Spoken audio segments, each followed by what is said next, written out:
welcome everybody to another BGA event. So today we're introducing you to our new members for this month. We have a great audience watching already, so thanks everyone for making it here today. So today we're going to welcome a number of new members into the Blockchain Game Alliance. We're going to give everyone about 10 minutes to present their project, and then we'll leave a few moments after that presentation for any questions you may have. So make sure to check on the comments so that we can address your questions. So welcome from the BGA. Our president, Sebastian Bourget, today is attending an event in Helsinki, so he's not able to attend this meeting, but I'll be chairing this conversation. I'm Serena Tabaki, and I'm the organizer here at the BGA. So welcome to you all. So without further ado, we're going to be starting with Mirror World, who's joined the BGA this month. So we welcome Chris Zhu on stage. Hey, Chris. Hi, Serena. Thanks for having me. And I also saw a couple of familiar faces. Hi, Kevin. How's it going? How you doing, Chris? So a quick introduction about myself and also about Mirror World. Mirror World is actually a standalone incubated project by RCT.AI. And RCT.AI is a company that has historically been focusing on open world and MMORPG games where we use AI implementation to really bring the NPCs back to life and make them more human-like within the process. And we focus mainly on two different technical routes. One is the natural language processing route to make a lot of the NPCs more interactive in terms of dialogue and logic. And the other route is behavioral, where we use deep reinforcement learning, decision trees, and a little bit of scripts sometimes to make the NPCs within these live scenarios and open-ended worlds a lot more interactive. And Mirror World really started out as a incubated project within RCT to focus mainly on the blockchain and NFT side of things. Let me just share my screen real quick so everyone can get a sense of our project. Can you guys see my screen? Not yet. Keep trying, and as soon as I have your screen, I will share it to everyone. How about now? Coming up. Here we go. Stage is yours.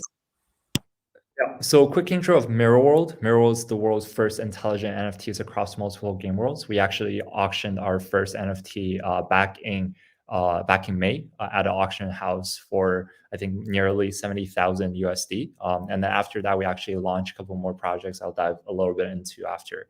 So right now we are defined as an AI-powered play-to-earn experience that really bridges the Web 2 and Web 3 worlds with the AI technology that we provide. When we're looking at our new product development approaches, we looked at how Rival Peak really averaged around 13 million views per episode and how it had an interactivity part tied to the whole experience, and having it live streamed on Facebook is something that a lot of people paid attention to. And we saw that target demographic was very highly correlated with the play-to-earn community that we have right now. So with that high growth in both AI-powered entertainment and play-to-earn markets, we started thinking about what our GameFi matrix should really look like around our NFT. So our team actually comes from a very diverse background. ByteDance, Cisco, RCT, and MiHoYo, which developed Genshin Impact, NetEase Games, and a bunch of others. And we are supported by many top investors like Y Combinator, Galaxy makers, wearing our A1, A2, and A3 for our mother company. And Mirror World actually was a spinoff of this company that just started independently raising as of last week. So a little bit about our NFT to GameFi process. We actually had very little knowledge about crypto earlier this year, but we entered the space, and from ideation to public sale of our intelligent NFT. As you can see, mirrors here actually have a soul that we used NLP technology to really give them different personalities. Some of them talk like Elon Musk, and the others like Kanye West, and the changes of these conversations are all logged on chain as the users wish. So we took 40 days from ideation to public sale, including all the system implementation, the blockchain interactivities, and we minted over 6,000 tokens at around 0.066 ETH. But we're pretty low key in terms of the marketing, so a lot of you might not have heard of us as of yet. And we have more than 3 games in the pipeline. When we're designing the whole GameFi matrix, we really wanted to emphasize the intelligent NFT part and also the asset interoperability through the different universes. And we developed a system where the 2D mirrors can be transferred to 3D. So it was really a phased product development approach for us. So I consider the first stage really successful, although there might be quite limited exposure in terms of NFTs sales. Our project was noticed by a lot of the community members, and we gathered an initial crypto community very successfully. And now we're at stage 2, where our 3 casual games are looking to go into alpha and beta test near December and Q1 next year, and they'll be ready by Q1 next year. And we're actually hiring and building our own team, building out our own team to develop an AI battle royale experience, combining the essence of teamfight tactics and also a battle royale experience, where we think that experience can really break GameFi barriers. And we're using a lot of the technologies that we solidify through our implementations for a company like IGG, Endgame, Perfect World, which hosts CSGO, and a lot of the AAA titles in China when we're making their NPCs intelligent. So really, it was a game matrix that not a lot of people have attempted to do, because the development timeline is just so packed when we're thinking about multiple games at the same time. And also the tokenomics, which we're fleshing out right now, is very important for our game matrix. But I think the AI Battle Royale experience itself is going to be something very, very interesting, because even in traditional games, there are relatively few people attempting to, I guess, innovate in terms of the AI solutions at the back end. Some of the in-game assets that we've developed, I'm just going to skip over this because of the limited time frame. But something we wanted to emphasize when we developed the entire worldview and the intellectual property was that we wanted mirrors to represent data fragments that really have its own life. So we think that data has ownership that belongs to the users themselves, and also data's when being segmented into data silos actually have value and potential that we have not tapped into yet. And that's kind of the representation of these mirror NFTs, and they are alive within the Web2 world, and they kind of devour different data fragments, and then our AI algorithm gave life to its own. And what you have to do is really to bring them and rescue them from Web2 to Web3, and that's the whole process of going on chain. So a little bit about the AI system architecture. I think this is interesting for a lot of people in the gaming industry, and also from some of our clients as well.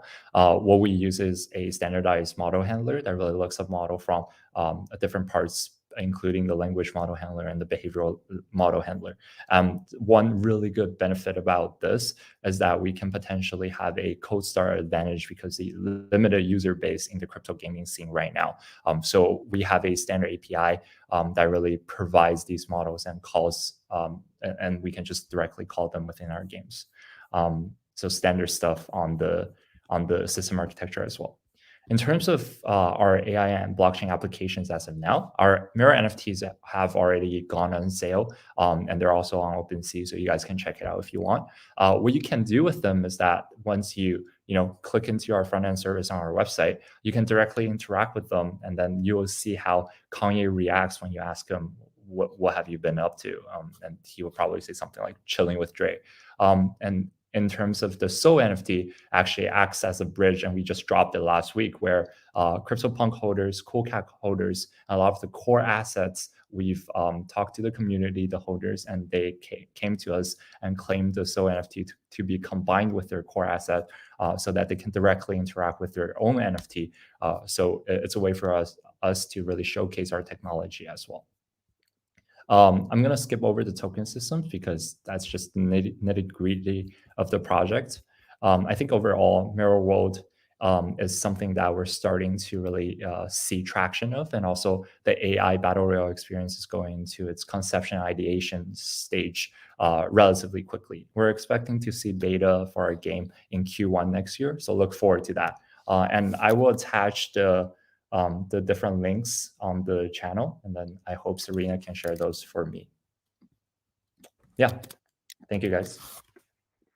Absolutely, yes, feel free to share those links. I am sharing for now the website and Discord channel, so anybody that is interested in joining the Mirror World community and learn more about the project, can follow Chris and everyone else at those links.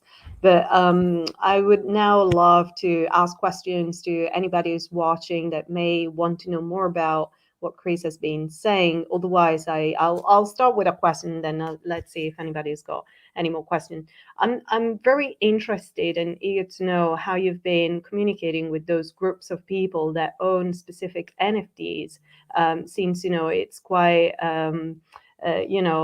special for people to be owners of those NFTs and the functions that you've been enabled in Mirror. So what have you discovered that you may have not known, and how have you facilitated the bridge between those communities into the project that you guys have been developing?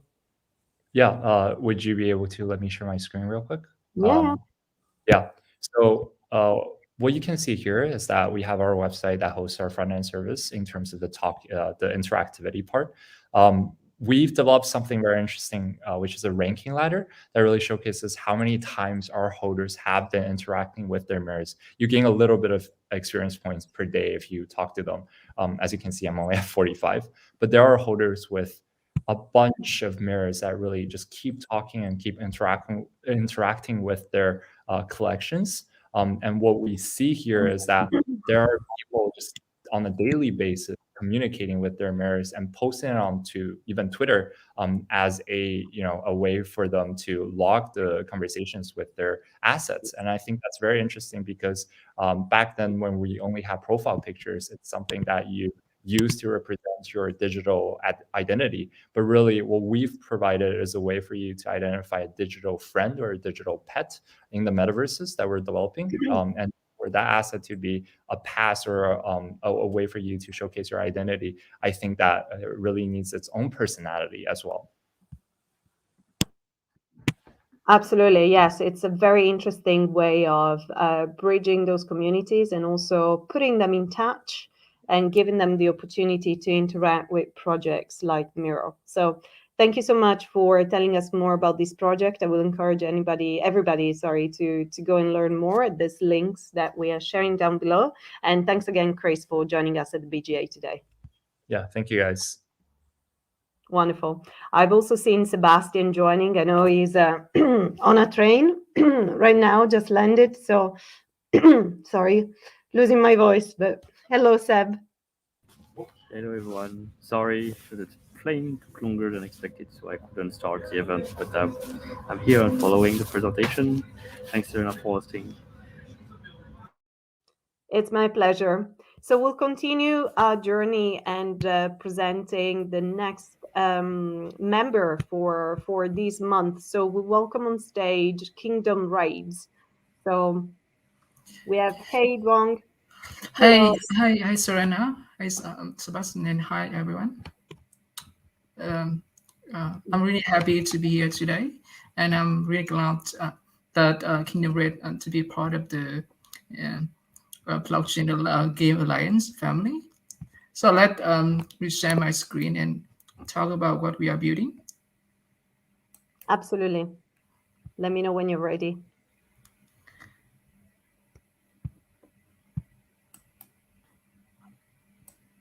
And just a quick reminder to everyone watching, if you do have questions about the projects, bear in mind we're going to be taking about 10 minutes to present each new member today.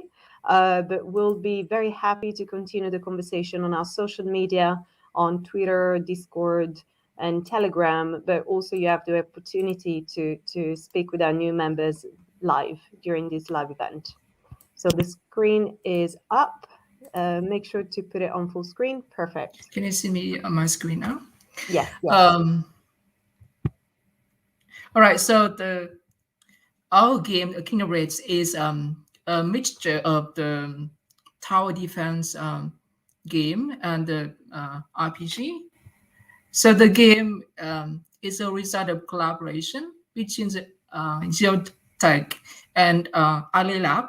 So the ArtiiLand is a AAA gaming studio in Vietnam. We have attracted more than $100 million for the game release under the title.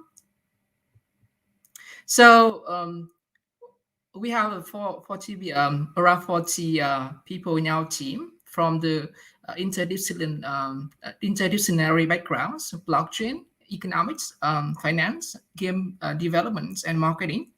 So so we have around like 20 team from the gaming development, and all of them has been like joins the process of creating a lot of popular games like League of Legends, League of Runeterra, and by Riot Games, and some game by the game labs like Lava Legacy and Dungeon Hunter. So why we use Kingdom Rates? So we want to offer the blockchain gamers a better gaming experience. We want to contribute to the setup, the use of the NFTs and play to earn trend, and promote the adoption of blockchain technology. So for the user, I mean, the blockchain is really revolutionizing the gaming industry. For the user, it enables the user to own the access within the game, and also contribute the idea to the gaming development process. For the gaming studio, now instead of getting funding from the gaming publishers, right now we can raise fund directly from our users. And here we have a better way to do our marketing and acquire the users. So in other Kingdom Rates, we try to strike a good balance between play to joy and play to end users. We focus on engaging gaming experience by through the intriguing gaming plays and the artwork. We are trying to use genuine in-games interactive social environment. So there are some cap access within the game with heroes, lands, and buildings. Our game gonna offer the variety of the game activities such as PvP, PvE, hero summon and training, challenges, tournaments, dungeons, daily quests. So the game we offer will cater to different types of players. So we have a virtual economy. So when we build this this game, we initially we only tokenize the more important access within the game. Personally, because we believe that we don't want to flood the marketplace with too many different NFTs. So we only focus on the more important NFTs that are outputs of other players that capture the values of the game. And secondly, when we tokenize too many NFTs, it will ruin the user experience. So for the virtual economy, we implement the two token system, but we try to replicate the real world economy monetary policy. So as you see in the real world, normally the central banks use inflation targeting monetary policy. So in our game, we use the same kind of mechanism and try to reach a certain inflation target within a certain time frame. So initially, the game studio will play the role of central bank, but in the long run, we will transfer the role to the our token holders, and but we still play an advisory roles in those decisions. So we completed our seed fund recently, led by Animal Brands, and here's our roadmap for our game. We right now we already have a working demo version for the game. We expect to launch our clone alpha version at the end of this quarter. with a new art style, and expect to launch our open version next year. Yeah, that's all for me. And if you want to learn more about our projects, you can visit the links. Wonderful. Thank you so much for this presentation. Okay, we're back on screen. Here we are. So just checking from the audience if there are any questions. I don't see any now, but Yeah. I'll ask you one, and Yes, then sure. I'll leave time for everyone else to think about any other question. But I'm interested to, in analyzing the play to earn element a bit more, because I see these coming up in more games, especially in blockchain games. And I'd love to hear how you've been integrating the play to earn element, since I love the fact that you combine the play and enjoy with the play to earn. And it's interesting to see how these two can actually coexist in games. So how do you see the future of gaming, be like? Because do you think this is going to be part of, the way we will experience gaming in the future? Or do you think this is already a reality and we can expect something else? I mean, right now it's play to earn. I believe the play to earn will play an important roles in the gaming industry in the futures.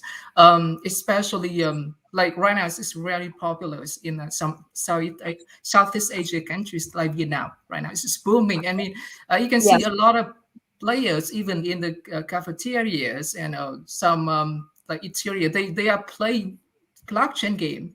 So that's it. I see a lot of adoption, especially in Vietnam, Philippines, and also Thailand.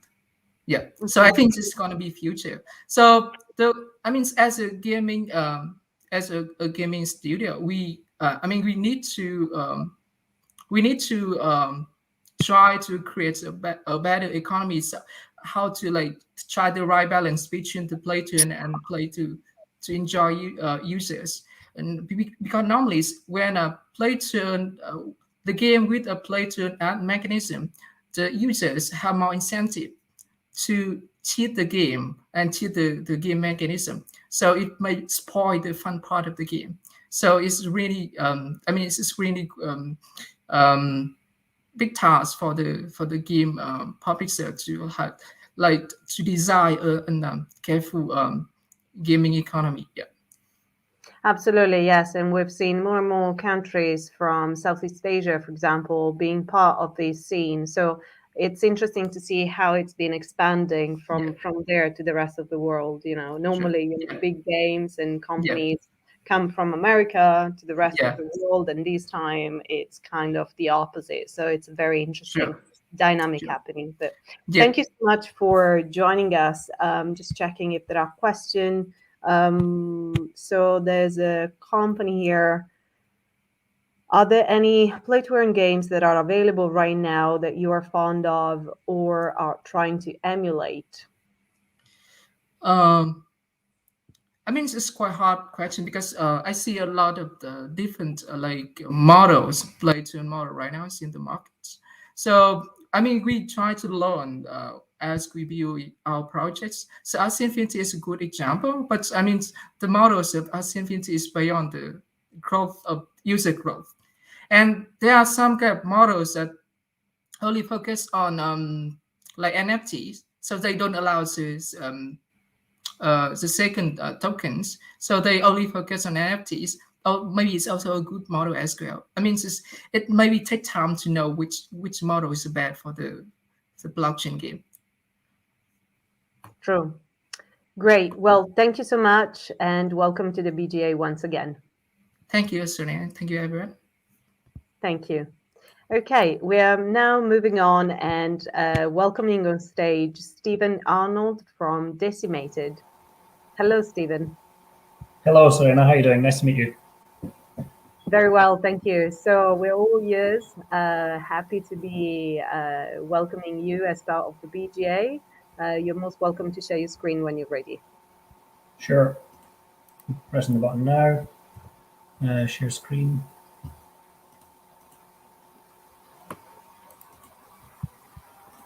you guys see the video? Should be coming up soon.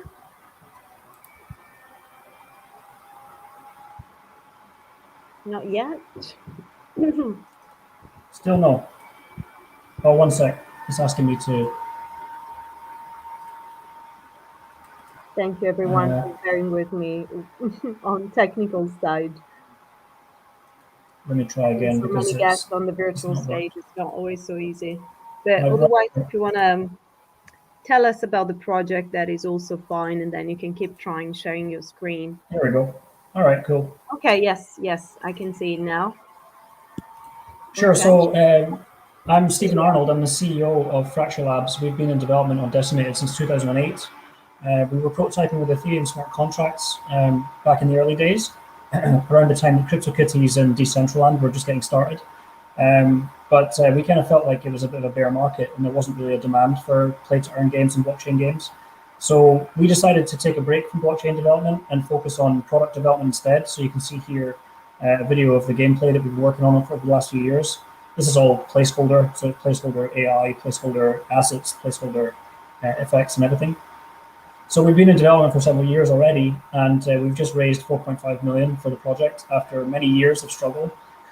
So yeah, we're finally starting to get somewhere. So I can switch over to a pitch deck and then show you some slides. One sec. So yeah, our company, sorry if you can see the activate Windows thing in the corner. It's just, I just had a new SSD installed on my computer and haven't updated. So I'll need to do that soon. That's okay. So, we can see the slide. Maybe you can just press on hide for your screen is sharing.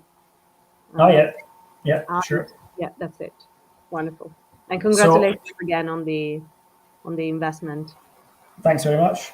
So our company is called Fracture Labs. I've been working in game development for actually more than 14 years. I started in localization and QA testing back in 2008, and I've been working predominantly in motion capture and cinematic production since 2012, and been working on a lot of AAA titles, as you can see: God of War, Injustice 2, Evolve, The Division, Star Citizen, Batman Arkham Origins, and several others. I started developing in my own games back in 2014, and I released a game called Hide and Seek Mansion for free on IndieDB in 2016. And then I started working on Decimated in 2018. So we have a development team that have worked on many AAA titles, and we're currently hiring a lot of people from AAA sectors. So we've got guys from Avalanche Studios and Ubisoft and various other studios that are working with us and also going to be working with us in the next few years. So we just moved to Lisbon. We were in Malta for a few years, but now we've relocated to Lisbon, and we've also got a dev team in Kiev, and we're also incorporated in Estonia. And we've just received an epic mega grant from Unreal Engine. We won an award for the best blockchain game in October 2019. And we've also become a finalist in several game pitch competitions over the last few years as well. And essentially, we're creating a third-person multiplayer online role-playing game with core gameplay players of PvP and PvE, survival aspects. So you have to refuel your vehicle, you've got to replenish your character with food and drink. And we also have a lot of sci-fi vehicles, which will be NFTs that players can buy and then customize and then resell on the market. So essentially, we're creating a game that's a hybrid of Arma Altis Life and Grip Combat Racing, which is kind of like a sci-fi roll cage game.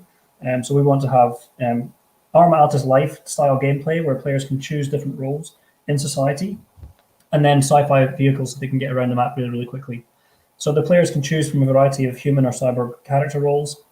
And they can also explore a huge cyberpunk city surrounded by an apocalyptic wasteland.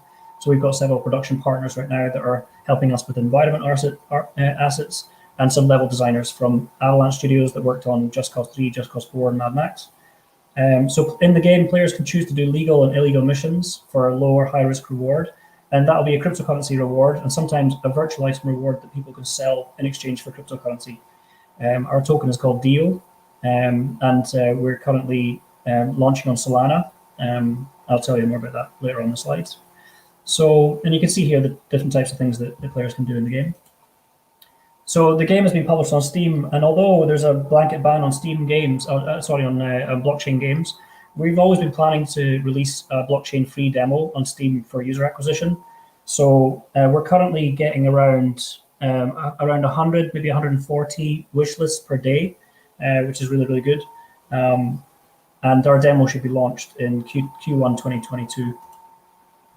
So yeah, in our raise, we did 4 rounds with a target of 4 million, and we received more than 30 million in offers for the project.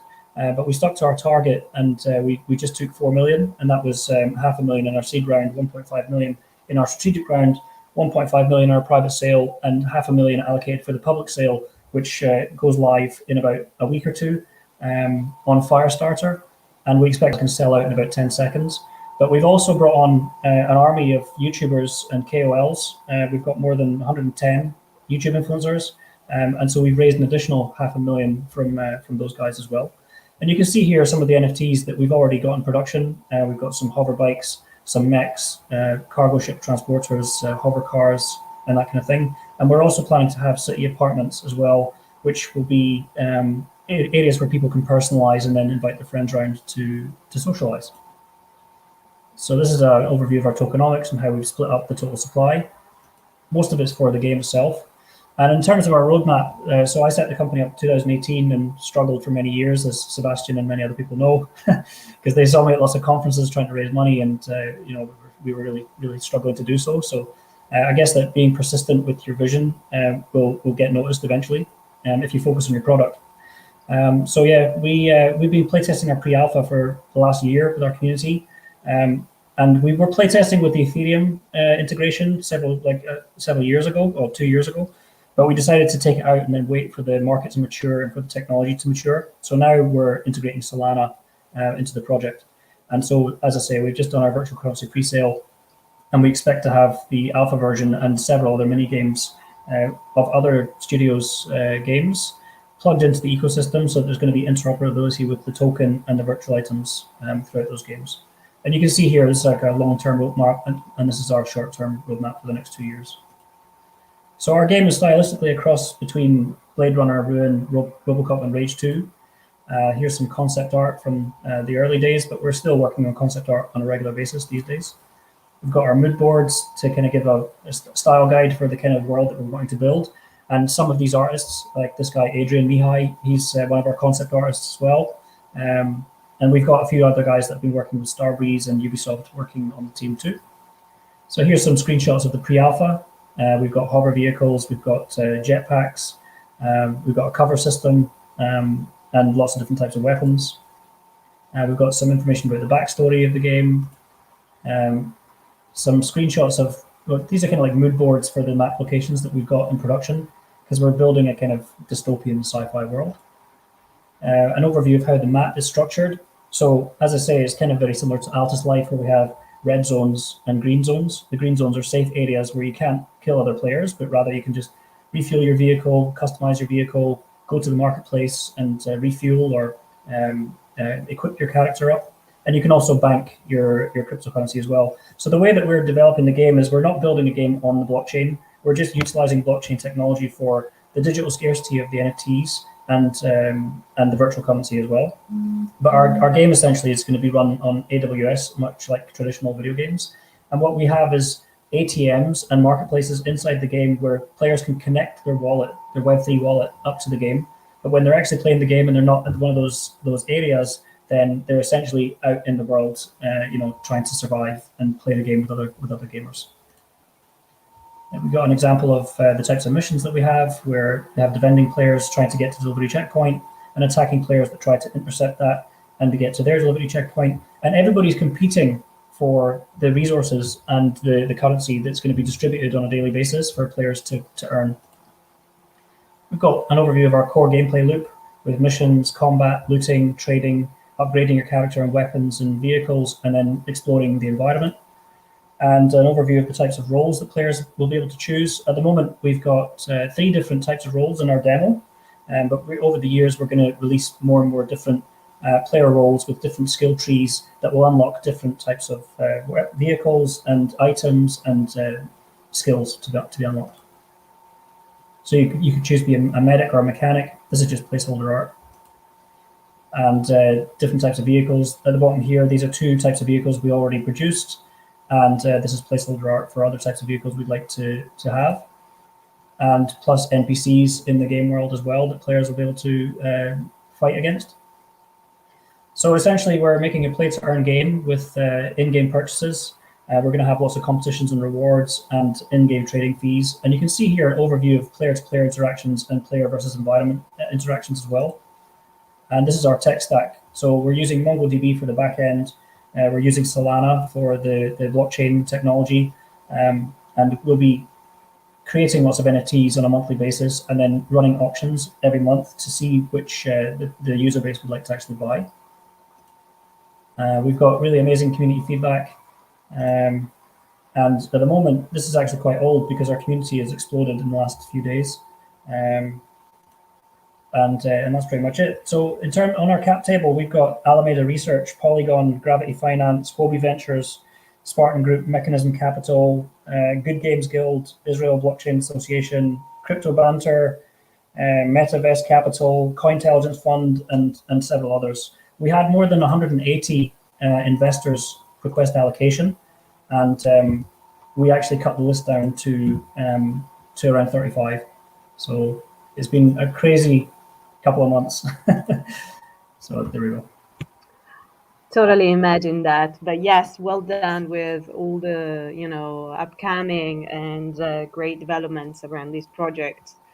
There's a few questions for you, Stephen, if that's okay for you. So starting with the first one, is it also a multiplayer co-op game or is it a competitive online game? So it's both, because the players can choose if they want to do co-op with other players or if they want to compete against other players. And what we want to do is we're essentially creating a sandbox where players can choose if they want to play by themselves or play with their friends and then cooperate with other players or compete with them.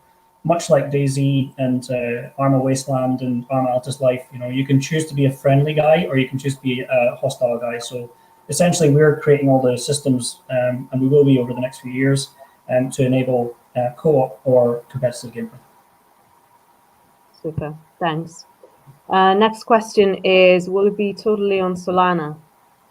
Yeah, so although Polygon have invested in the project, we were thinking about migrating from Ethereum to Polygon in the first place. But after doing research and development with Solana, we realized that we could write on-chain in C++ in Solana, which is what we're building the game on in Unreal Engine. So yes, we've decided to use Solana. It seems to be a more scalable and cheaper blockchain to use. Thank you. And last question, what about a beta testing program? Where can it be seen? Yeah, sure. So if people join our Discord community, then we're going to run community beta tests on a regular basis. But the game is going to be free to play. So from Q2, Q3 next year. So people will be able to join the game and play the game, and then we'll have bug bounties and lots of different rewards for players to spot things that our QA team haven't noticed. Perfect. So I'm just sharing here the links. Wonderful. Well, thank you so much, Stephen, for being with us today, and welcome again to the BGA. Thank you very much. Thank you.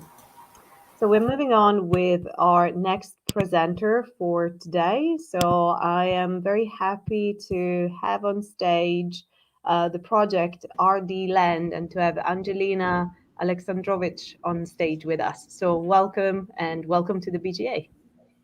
Hi, thank you for having me. It's a pleasure to be here and honored to become a part of the community. I'm going to share my screen as well, and my presentation is going to be a little bit different to the rest that I've heard today, because since now I'm the member of this community, you're going to hear a lot about our future endeavors. So that's why I want to focus a little bit more about the background and why we are doing what we are doing, because it has a really important social context and value. So let's see if my screen is getting shared. You should find a little plus. Yes, I see it coming up. All right. Is it all sharing now, right? Yes, we can see it. Thank you. Cool. Great. So yes, my name is Angelina. I'm the founder, CEO, and creative director of RDLand. I'm also extended reality expert, futurist, transhumanism activist, digital nomad, vegan, diver, pole dancer, and yogi. So before I went into building what we are building now, I have extensive background in sculpture, performance art, digital design. I ended up growing a first-in-the-world virtual reality headset out of mushroom mycelium, which is like a totally different conversation to these. And after that, after growing that VR headset, I realized all the huge big potential of VR technology and XR technology that it has, not only in storytelling but also in the way how people run their social lives. And I ended up working for about 6 to 7 years in the world of VR production, making a lot of marketing briefs for like huge world brands like Nike, Adidas, Samsung, etc. But then it hit the point when I realized that we're not really doing much of a difference in the world by trying to sell the products that I'm not even buying myself. So that was the point where I decided that it's time to create a change, and it's time to use the multi-sensor XR technologies to make a bigger difference. That was the time when I started doing a research within the multisensory XR, specifically focusing on how people translate their intimate life and relationships into the cyberspace. At the time, the whole term of metaverse was still not even in existence. And I started gathering research and knowledge on the subject of, the sensory stimulation and how we can use not only visual and audio, but also the haptics, the olfactory stimulation and the taste to create certain experiences in a cyberspace. And that was the time when I started writing a paper that I was then presenting at Love and Sex with Robots conference, specifically looking at how sexual arousal is possible within the cyberspace, and whether it's possible by itself or only in the presence of your desired partner. And while presenting that conference, presenting my paper at that conference, I also realized, that there is a really good time to actually go out and do that study, rather than having a very scientific piece of writing. So that was the time when RDLand kind of started in its infancy, even though at the time, we had no incentive on building community, on stepping into the metaverse. We're not even thinking about blockchain back then. But that was a really interesting point where we basically, created a multi-sensory environment enhanced with this haptic device that we also created in-house that was emitting smells and also transmitting sensation of touch while you were in different places in the physical world, but together in a virtual with your partner. And we gathered some outstanding data about what sensory stimuli can arouse people and what not, and all different conditions based on that. And what we also realized that there's a really big education gap when it comes to the whole idea of human intimacy and human relationships when it comes to the future, and when we are talking about integrating these technologies into our private lives. So that was the time when we decided that we need to educate people on this matter, and we created Uncensored Series project that started in the pre-COVID world back in London. So we were doing in live conferences, parties, workshops where we were educating people on different elements, how technology of today and tomorrow can expand and not try to come in place of our intimate and personal relationships, but instead improve and extend them. So just a few snapshots of when we could all get together in one room. But then obviously when COVID started and we had a huge lineup of events scheduled back in the future, we had to move into the realms of social VR to continue doing our events that were already scheduled in place. And again, we were looking into how, we can use technology to expand our personal lives. We were always talking about subjects that were sometimes considered to be taboo.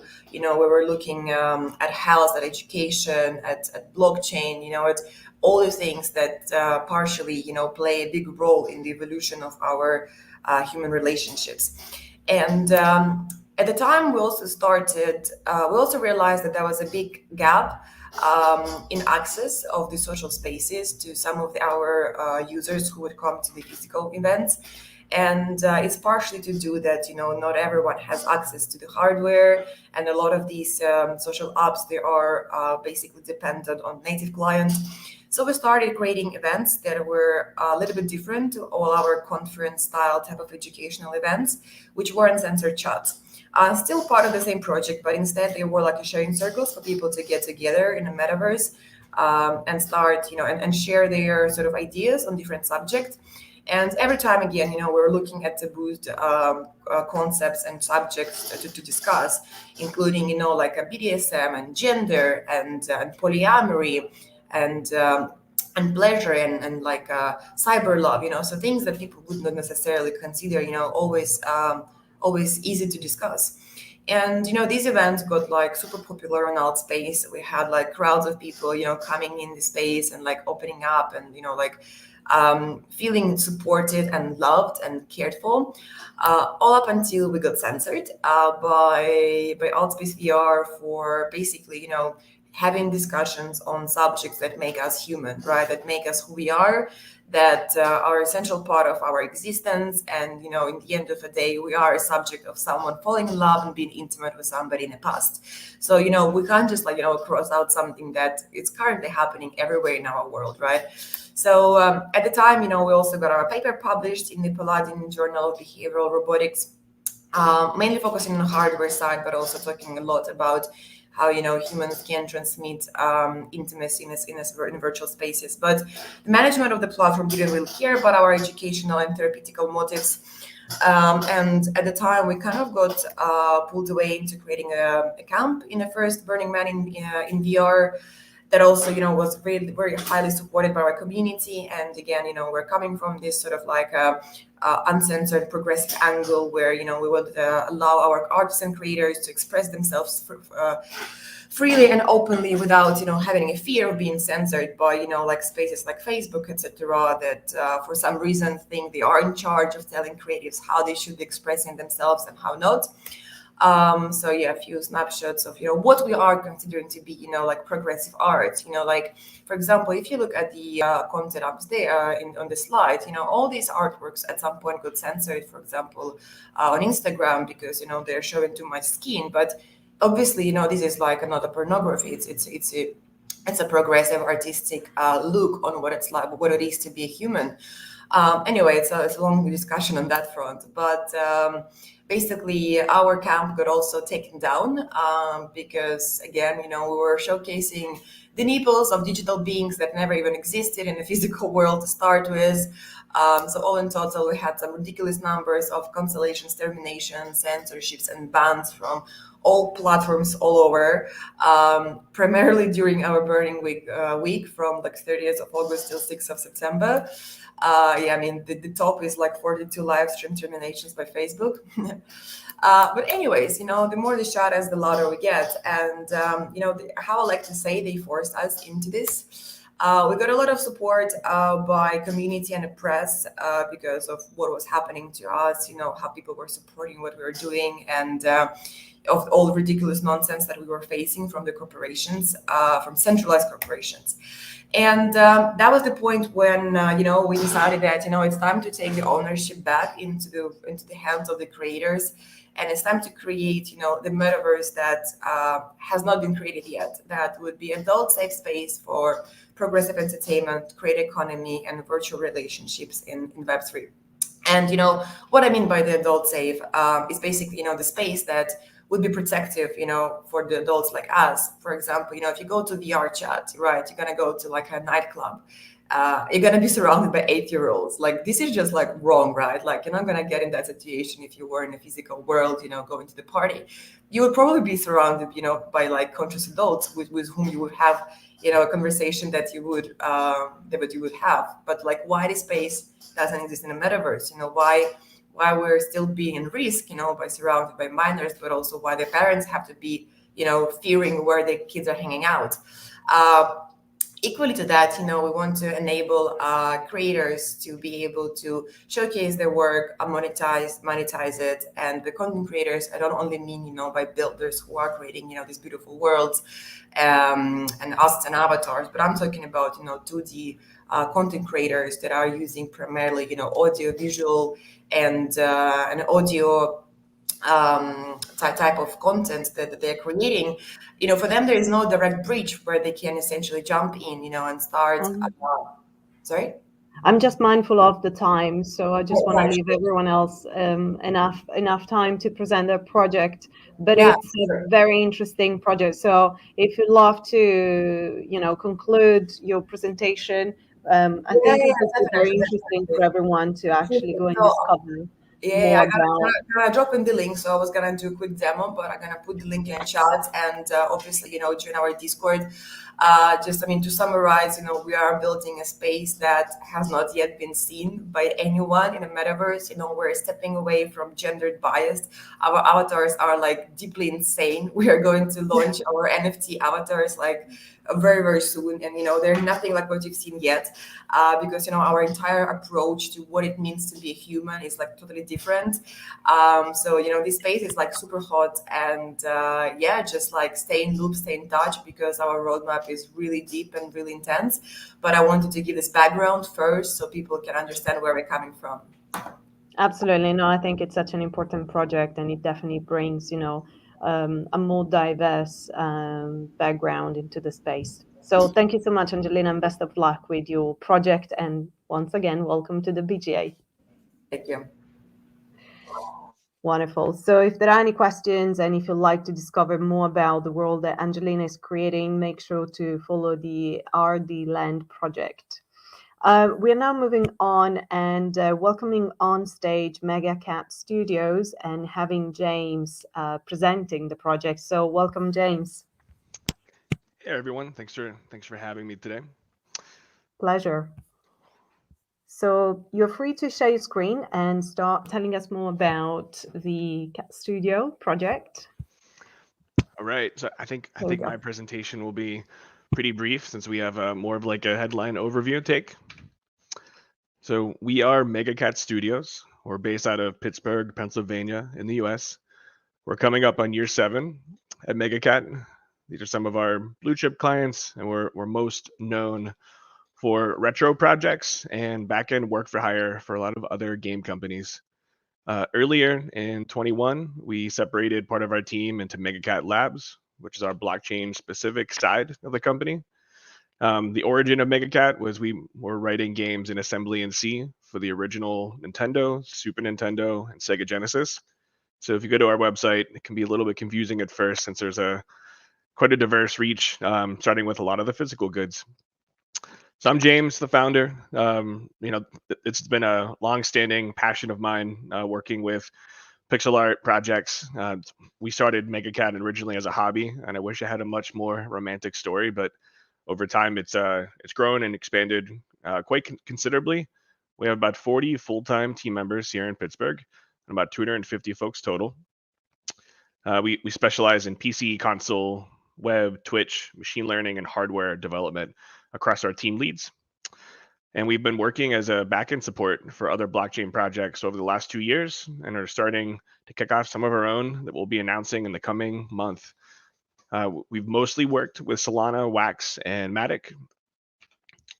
On our tool side, some of the projects we'll be announcing soon. We have a new Web3 emulator that works with a pixel perfect retro recreation of some of the ROMs and games we made for these original platforms. We have some really interesting IP license projects that'll be part of that release. We have some new Twitch and Discord integrated streamable interactives to drive a deeper level of an engagement between streamers and their audiences. So we're pretty excited to bring that into some of the blockchain. One of the things I've noticed at a lot of the networking events and telegrams and discords that we're members of is there isn't a major emphasis on Twitch and how that impacts blockchain games. I really think that'll be fun to play with and explore. We have a two-sided marketplace that we've worked on the back end that we own the code base for 2 other partners that we'll be bringing to market with our own. Much more curated experience. So think OpenSea with a very defined limited lane. So for us, it'll be very much around pixel art game NFTs.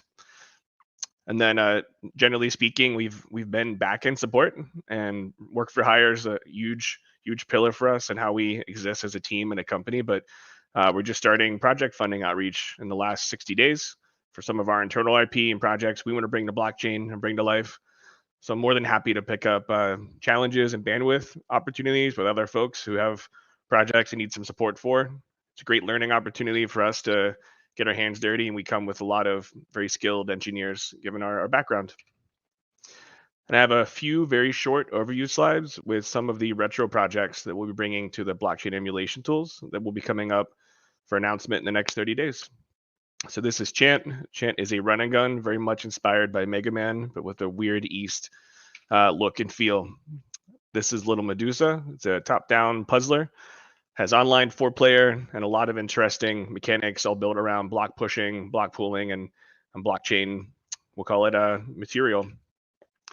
This is Lethal Wedding, which is a Zombies Ate My Neighbors styled run and gun, top-down adventure. It has around 3 hours of core storyline gameplay, but it's just a really interesting, procedurally generated map opportunity for much longer replayability.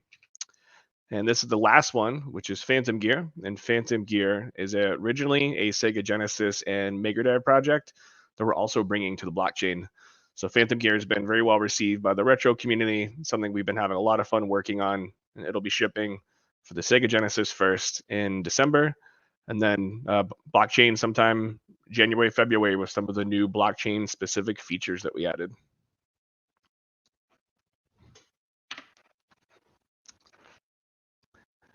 I guess as an aside, my original introduction to BGA was some of the folks who are members here all happen to be clients and colleagues and friends. So we wanted to take the plunge and start exploring how we can launch some of our own internal blockchain projects ourselves and take a more concerted effort towards meet and greets and networking and seeing how we can support some of these community efforts.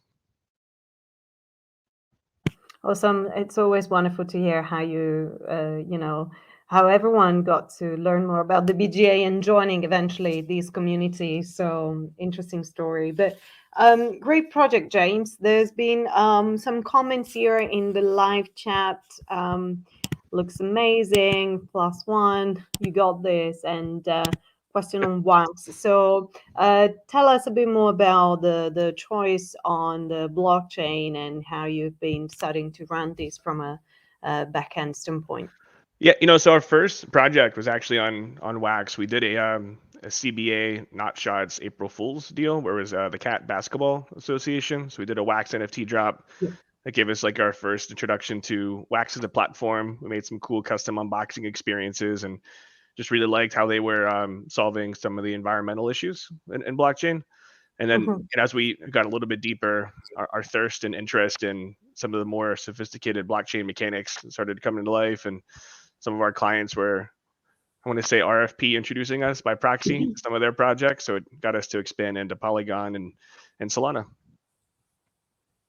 That's interesting. Yes, thank you so much, James. It's also cool to hear, how these different blockchains are actually always developing, what they offer and how they get fairly easily integrated into projects. And we're all thriving to make this space better, welcoming one and accessible to the users. So thank you so much for your presentation. Great comments also from the audience. Somebody is asking best way to follow all the games development. I guess, most of those groups can be found on Discord or Telegram communities and Twitter. That's where we tend to communicate the most. But what are your favorite channels for communications? Discord's probably best. And if you go to the megacatstudios.com website, you can see links to all of our various digital properties, newsletter, all those things. Wonderful. So we'll keep up with the news. Thank you again, James, and welcome to the BGA. All right. Thanks for having me. We are moving on now and welcoming on stage Mick from RARA Social. Okay, guys, great to be here. I'll drop my links in here. Good to be here. Hey, Sirena. So we heard a lot of play to earn. Naturally, blockchain and games coming together gives a possibility to make games, make an earning, right, with games. Now, at RARA, we're trying something a little bit different, which is kind of like a gamifying social experiences through a like to earn, so rather than play to earn model, rotating around NFTs. NFTs are, let me actually share my screen here.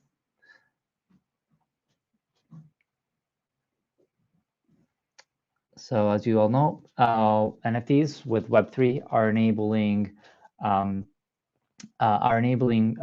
new form of monetization, and respective to Web2 socials, where you can just like and share and retweet things.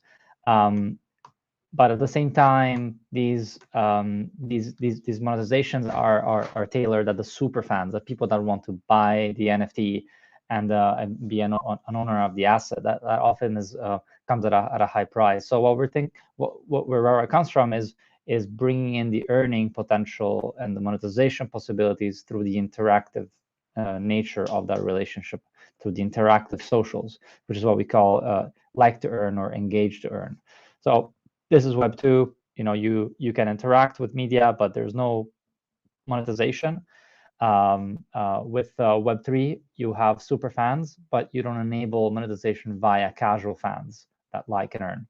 So this is where RARA comes in. Imagine a world where likes are valuable. And anyway, this is sort of where we are. We've fundraised recently. And we are building a platform that we'll show you in a minute, and we'll be moving on to building a protocol in the future, in the next few months. So let me bring you to where we are at the moment. We will be launching tomorrow, actually. So tomorrow you'll be able to join in and participate in the race. As you can see, this race is pending. You'll be able to see how much people are cheering at the NFTs. You'll be able to see your investment, as in how much you've put in and how much you're earning as a result. And the race, we're calling the NFT race, will be happening 3 days a week, Wednesday to Friday. I believe 12, so noon Eastern to 4 p.m. Eastern. And that's a time in which you'll be able to engage with the NFTs and earn by engaging on those NFTs that you believe are the most interesting. So that's the fan side of the equation. The other side of the equation is the curator. So who puts up these NFTs? Well, you need to either earn RARA Curator NFT, or you need to grow your taste score. So as you can see here, if I go on my profile, you'll be able to see your you'll have your raw balance, and you'll also have a taste score that comes in and is the taste score sort of grows as you engage effectively on the platform. And so as your taste score grows, you will also become a curator into the future. So this will sort of enable really to create this interactive, engaging social platform where users can earn by engaging, and for curators also to earn in the curations that they put up. So the most appreciated NFTs will give a lot more sort of earning potential to the curators. One last thing, I think we believe very much in the power of fairness and decentralized curation. So every curator here will not be able to curate their own art. So they can only curate other people's art, and they'll be able to also see what it is that they'll also be able to put up their message for curation. So as you can see, you'll be able to do that directly from the platform and describe why this NFT is interesting. And hopefully this sort of brings a little bit more also freshness and ability to for artists to display and showcase their art online and also earn from that. So that's pretty much it. We'd love to answer any questions. Thank you, Mike. I think this project is so interesting. I'm personally very much interested in this new dynamic because it facilitates the liking, which is a form of appreciation into the system, rather than how much you're actually staking or different types of dynamics. So that's very interesting to see. Right. I'm very curious to know how this will be performing, once it's going to be open to the community. So I don't see any specific question right now, but I saw on the website it's launching really soon. So how can people participate into this? Good question. So the first thing is that we'll be releasing the mirror post, where the ability to also buy some of the NFTs to help us raise funds and move forward. But also for people to become curators right away on our platform. And then it's simply joining app.rara.social from tomorrow afternoon. Let me put in the link here. And by joining app.rara.social, you'll be able to basically start playing, start liking, start engaging, and start accumulating, growing your taste so that you can also become a curator. Amazing. I definitely want to try that. So good luck for tomorrow. Thank you. And welcome again to the BGA. Peace. Thanks so much. Thank you. So sharing the links here below. So anybody interested in the RARA project, feel free to check it out at these links that you see scrolling at the bottom of the screen. So last but not least, we're going to welcome on stage Kevin from Penguin Pebble. So welcome on stage. Kevin, here you are. All right, yeah, sorry, it took a little minute for the camera to kick in. Hey everybody, thanks for having me out here. It's great to be part of the BGA and welcomed into the space. So I'm gonna share my screen here and then we'll get started. Just let me know when you can see. Yeah.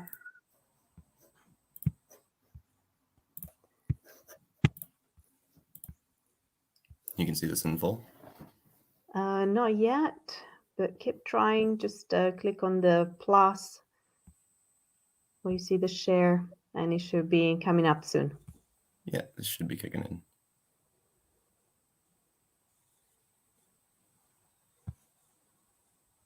I don't see it yet, but you can keep trying and maybe you can start telling us more about the project while we get the screen. There we go. Now it should be loading in. Oh, yes, I see it. There we are. Wonderful. All right. When you so are. Let's try this down at the bottom here for you. Super. So Purple Penguin was born as a way to educate about climate change and tell the opposite story that you usually hear about blockchain. Generally, when people discuss blockchain, the first thing that they'll attack is the impact on the environment. But as a lot of us are aware, there are ways around that, and there are a lot of ways that you can actually make it benefit the environment. So we decided to create the first edutainment platform and educate about climate change, because as we know, climate change is affecting everybody, and our children are being born into a world that is dying, and they love gaming.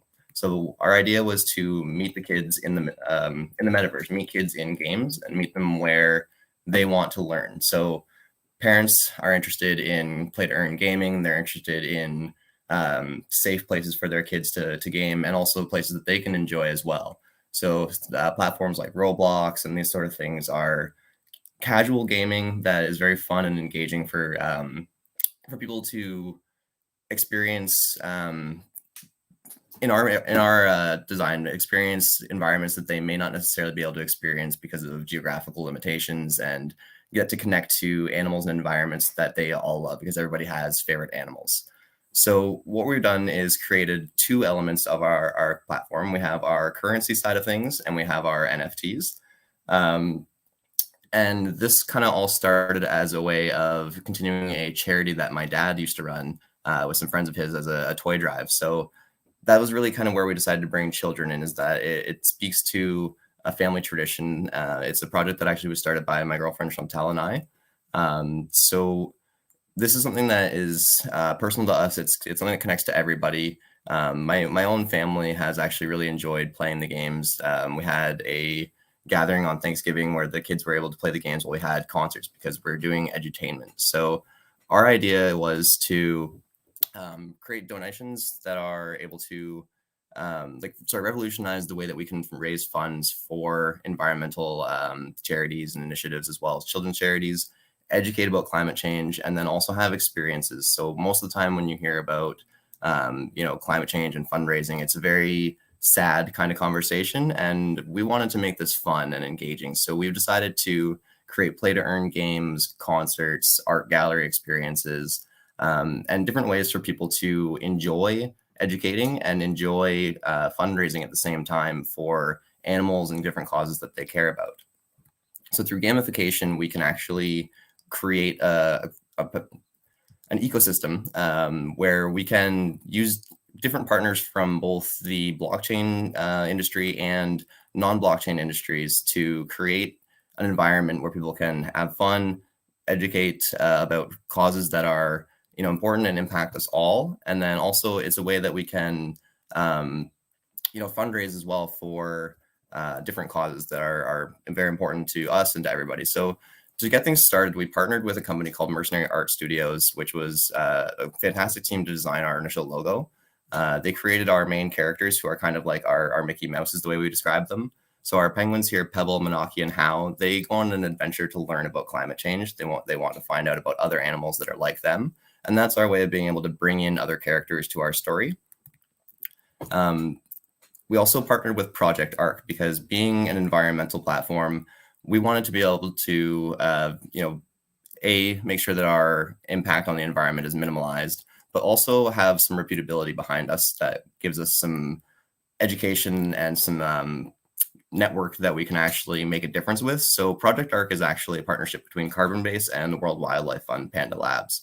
So Panda Labs is a department of World Wildlife Fund that is focused on technology and innovation. And by working with World Wildlife Fund and Carbon Base, we were able to mint our first NFTs carbon negative, and they've connected us to the different charities that we're able to support so that we know that the funds that we donate actually do make a difference. Now, I was talking about virtual worlds and gaming experiences in metaverses. So we've partnered with a company called The Nemesis. They're based out of Italy, and they actually create social gaming environments. There's about 70 different metaverse spaces that exist in their metaverse, and you can jump in and out of different worlds. But while you're gaming, we've created a way to mine cryptocurrency in the background and mine our NFTs eco-friendly through another company called Pepperzone.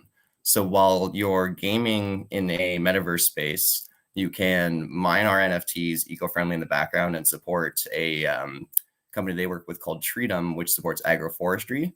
And again, if you want to challenge your friends for these games or challenge your friends in AAA games, like say some of the studio games that were presented earlier today, you can actually challenge your friends for our currency that we've created. To further bridge the virtual and real spaces, we've now also partnered with a writing team called Think IP, who has brought in a lot of different IP to television and film and games. So they're writing our story for the Purple Penguin and our Vagrant Penguins game. And we're working with a racing team called Elysium Racing, who actually does electric vehicle racing, to tell the story of how the Penguins are going to use electric vehicles in their mission to escape planet Earth and climate change. So that's going to bring me into our virtual spaces, our metaverse, and then our story about our Vagrant Penguins. So as I mentioned earlier, our metaverse is built by the Nemesis, and it's a way for us to create a fun, engaging environment for people to raise funds for climate change, learn about climate change, and support different things like artists, the music industry. It's casual gaming, so it's something you can jump in and out of. It's not a investment RPG style game where you go exploring and you collect a lot of things. This is just our way to have casual interaction with like youth and kids and families. To give you an example of one of the games we have here, this is a little mini game that we've created. So in our mini game, you're running around here, you're collecting recycled or garbage that you can recycle. You're cleaning up Antarctica. And in this, you're challenged. The top speed times would win cryptocurrency or NFTs. We've made the mini game so that when you run through the mini game space, you actually end up finishing in the art gallery. So when you're done playing your mini game, you've earned some crypto. You can now walk around the art gallery and maybe you'll buy an NFT from an artist that you may not have found otherwise. And this is our way of kind of supporting the arts and creating an engaging environment. As you can see, people play the game quite a bit here. These are some artists from our art gallery here. We have artists that are all sorts of different calibers. The artist in the mouse drawing here, he's drawn for people like Nike and Adidas. The superhero looking character there, the people that have drawn for like Transformers and Marvel and DC. And then the artist on the end there, the lady's face, that's actually a friend of ours from Ontario. It's a local artist named Keaton Hartigan. He's just a friend of ours that we wanted to put in the metaverse as well, so that we can give him an opportunity to be seen alongside artists that he may not get noticed because otherwise. So we also have concerts. We hosted events for about 10 years. So before we got into NFTs, we were hosting events and festivals and things, and we wanted to bring this into the space as well because the metaverse should be fun. And to continue that fun, our goal is to have a game that's play to earn called Vagrant Penguins.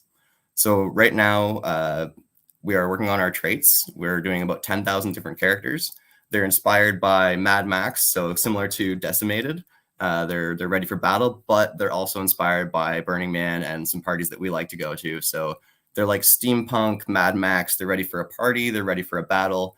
And we're Canadians, so we threw a little flannel tuxedo guy in there just to throw a little bit of our own character in there. So we're still looking for studios to develop this Vagrant Penguins game with us that is more in-depth, maybe more similar to something like what Megacat Studios was doing with like a Sega-style graphics where we can build out a play-to-earn battle game that isn't related to the metaverse. That's our own in-house studio. But we also do have the goal of cross-pollinating with as many metaverse spaces as we can because we believe that our message is important and getting this out to as many people as possible in as many ways as possible is really the most beneficial thing for climate change and what we're trying to do here. So we launched in May. We first launched as a token. And then after we launched our token, we realized that we could do more than just be a currency and we can tell a story. We can make this fun. So after we launched our token, we brought in our metaverse and then we released our first NFT, which is our Gamer Pass. So the Gamer Pass gives you early access to our Vagrant Penguins release, which we're hoping to release in December. We're still figuring out our marketplace with that. We've made an agreement with our partners at the Nemesis that we're going to 3D render our characters so you can actually have your Vagrant Penguins in their metaverse running around. But then it's also the same characters that you have in your play to earn game that we're going to develop as well. So you get to kind of bring your gaming character into the metaverse space and into multiple worlds this way. And we're also working on creating some concerts for real life experiences in Toronto and elsewhere where we've hosted events in the past that your NFT will be accessed and we can do guest speakers with our partners from like World Wildlife Fund and have reputable people come out and talk about the environment and what we're doing and how you can all participate and how this benefits and impacts everybody. So our token holders is growing pretty consistently. Our community is growing quite fast. We're a global community. It's really great and fantastic to see that every day our most active people actually, although there's only about 7% in the UK, most of our active community is actually based out of the UK. But it's really fantastic to see the way that geography gets broken down, especially when you're talking about a global cause like climate change, right? So we're all affected by climate change and we have a global community that's able to discuss this and learn about this and participate in this cause together.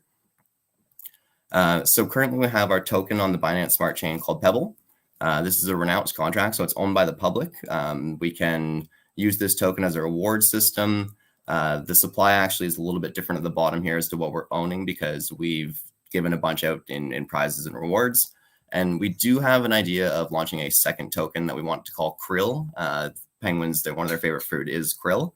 So we would like to launch a token that we can build into this in-studio, in-house game that we want to build. So we have our Pebble token that we can reward through our metaverse games and different things like that. And then we have a token that is actually built right into the game through a contract that we control. And this way we can maximize our fundraising. We can maximize what we can do as a community and as a company as well. So Krill is still in development as an idea. What we're looking at right now for what we've done so far is we've released our Genesis NFT as a way to raise funds for Project ARC and savingpenguins.org. Savingpenguins.org actually creates artificial penguin nests for baby penguins.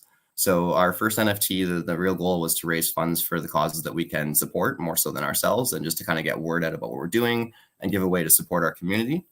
Upcoming, we have our Vagrant Penguins release, which we're finalizing our marketplace hopefully this week. We're just in talks with a few different people about where we want to go with that. And again, we want to make this cheap. A lot of NFTs are, $500, $600, $1,000 to mint 5,000 sometimes. And that doesn't speak to us. We want to make a cause. We want to help a cause. We want to make the most impact as possible. And we want to reach the largest audience we can. So to make it affordable for everybody was really our main goal here. And through the power of NFTs and smart contracts, we can continue to support this cause through royalties on secondary sales and releasing secondary characters and things that our penguins meet. So our penguins are going to meet other animals along the way. And as they meet these other characters, we're going to be able to introduce new characters to the story, release new NFTs, and bring in new ways and new games. So it's one of those kind of storylines that, as climate change never ends and our animals that we have that are affected by it are endless, everybody has a favorite animal, and we can release constant new characters to tell our story, which is kind of why our penguins are like our Mickey Mouse, and this is our version of our Disney for climate change. Penguins go on an adventure, they meet new characters, we can bring in all sorts of different animals. And so far, we've been able to mint our project carbon negative, and we'd like to continue being able to keep that as one of our main focuses, is having the environmental conversation that the blockchain, yes, it does have impact on the environment. However, we're able to do something that we probably couldn't do without blockchain, and that's being carbon negative. Thank you, Kevin. I think this project holds so many great values, and what you said at the with your last sentence really captures well what the power of blockchain has allowed us, even though there's an impact. But, the greater actions you can take from here beyond is actually going to support the environment, animals, and all of us. So very grateful to hear, the good cause linked to this project, and best of luck with everything coming up with you. Thank you. So I don't see any questions right now, but thank you all for being here with us, guys, and for welcoming all the members that have joined the BGA this month. So we're going to be having another meeting on this coming Friday, again at 4 p.m. CET, but we are also going to share a calendar of the upcoming events for the next month. So once again, round of applause virtually to all our members that have joined the BGA this month. And thank you so much for watching. Welcome all again. See you all soon.